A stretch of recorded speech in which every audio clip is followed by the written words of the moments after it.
welcome back viewers to the PI show. We're discussing the case of the transmission of HIV and also hepatitis C. Harry, we're going to go to the subject of this anaesthetist that's injected, Steph's going to tell you, yeah, it's deliberate, but this is a daycare centre, the Croydon... it's an abortion clinic. Abortion clinic in Croydon, yeah. Abortion clinic.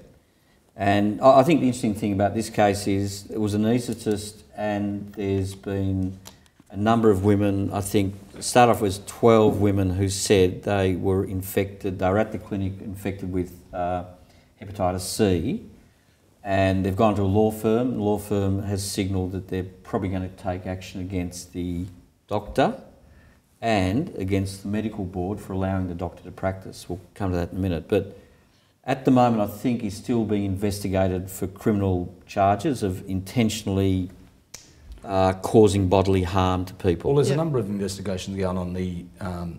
The governing body's investigating, that is the doctors... The medical practice board. Medical practice board. Well, he's been stood down, so... He's been stood down. Yeah.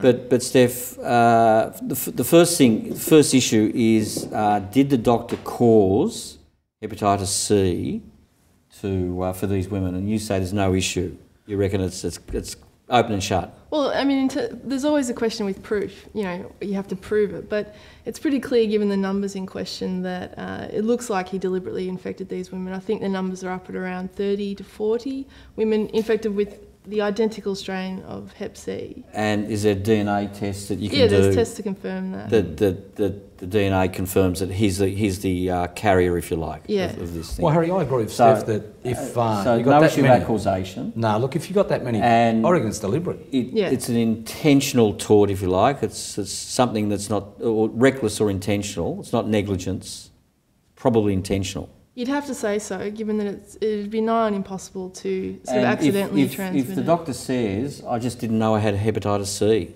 Well, I mean, that's a consideration. It's unclear what he's saying in that respect, but again, it's difficult to transmit Hep C without some sort of deliberate conduct on his part. Harry, it's hard this to see doctor how had he a could pretty do checkered that. history. He'd been deregistered or suspended from practice for a number of reasons. He was a pethidine user. Yeah. He was a pethidine user. He was he did all these prescriptions for his wife. Forged prescriptions. And that raised a lot of other issues too. But the medical board had suspended him. I think he pleaded and got a suspended jail sentence. Yeah.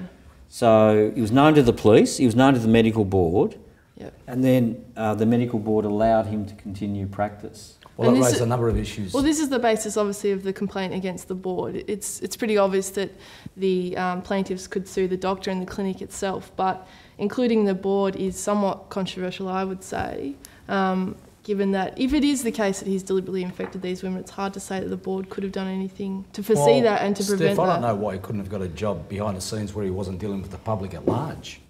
That's something in some capacity as a doctor, without his...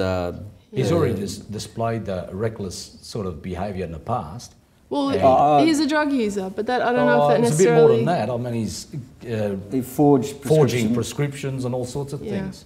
That's the tip of the iceberg. Who knows what else he's done? Yeah. We don't know, do we? But the board, I think the complaint is that the board allowed him to get back into practice, which might be fair enough, but they didn't. It was unrestricted and no supervision at all at any stage after he got back to practice. No, I think there was a period in which it was restricted and he was monitored, but it was a short period. It was a short period. A year or so. Assuming he didn't know he had the virus, does that put a dampener on the claim by these plaintiffs as against him? No, look, I wouldn't say as against him it wouldn't, because he would, either way, whether it's deliberate or reckless, he's somehow not followed the appropriate procedures. To ensure that there was sterilisation and all that. The claim against the clinic, I think, is sound. It's unclear as to the claim against the board. So the claim will be against him personally, the clinic, and also hopefully the board. he's insured, Tony. Oh, he would have to be. He'd be insured by... Yeah, doctors have to take out insurance. I don't know what they do to monitor, whether they've actually taken it out, but I think... He would have insurance. The clinic would have insurance. So, and there might be a class action. We don't know. Depends on the numbers, I think. Yeah, and I think that they're still collecting the numbers. I think people are still being tested, and I think it's likely to grow. So, and how many? There's 44 at the moment, I think. Is that right? Yeah. And they don't all have the same strain. They don't all have the same strain, but the majority do. What does that mean? Presumably they were infected some other way.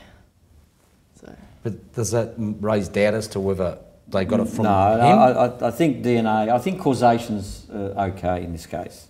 Causation's But I'm just okay. saying, what does it mean, the fact that the strain is different to the one that the doctor's got and the People other get 12 women? Hep C in different ways, in different circumstances. Yeah, the people who Yeah. have a different strain have no claim that Yeah. they didn't contract it at the From clinic. that so clinic. Well, So, but I sounds mean, pretty malicious. I almost get the impression that this bloke's been injecting them on purpose. Well, No, it's hard to see no. how else you could infect someone in this way. It's a blood-borne disease, so it's And the chief medical officer's starting to think that it's deliberate because he's saying, you know, with the number of cases that come out, it's hard to explain that there's been an accident. yeah. It's hard to. It's not accidental. Yeah. It's either reckless or intentional in some shape or form. But I think it's interesting, as I say. I think the medical board, depending how the facts come out, I think the medical board should have probably monitored the doctor in a more comprehensive way. And it might be a case of negligence, although it's a public body.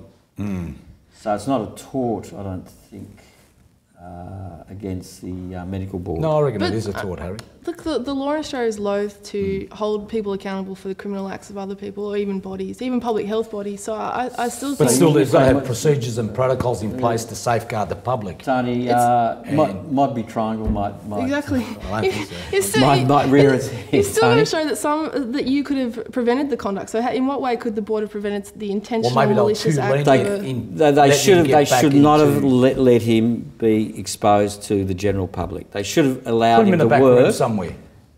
as a Yeah. doctor in some other capacity. Yeah. That would be my. Look, it raises a number of issues here. You know, how do you better police these people that have been in trouble in the past? And I think that the list is pretty big, not only in the medical profession, but also legal, accountants, all these sorts of things.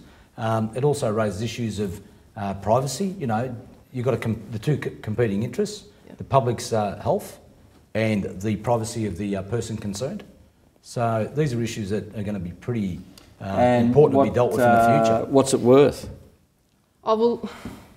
I mean... What's a claim worth? What's a claim like that It worth? depends on the damage and the loss suffered by the individuals. It's similar to the It's last not- case we discussed, Harry, It's not I going to be think. similar to that case. I Why mean, not? Hep C it's a chronic disease, but a lot of people will actually clear it from their body and they'll go on to live, you know, Yeah. relatively normal So lives. it's So probably Look, we might have general- to come back to this in another episode. It's probably general gonna damages. unfold.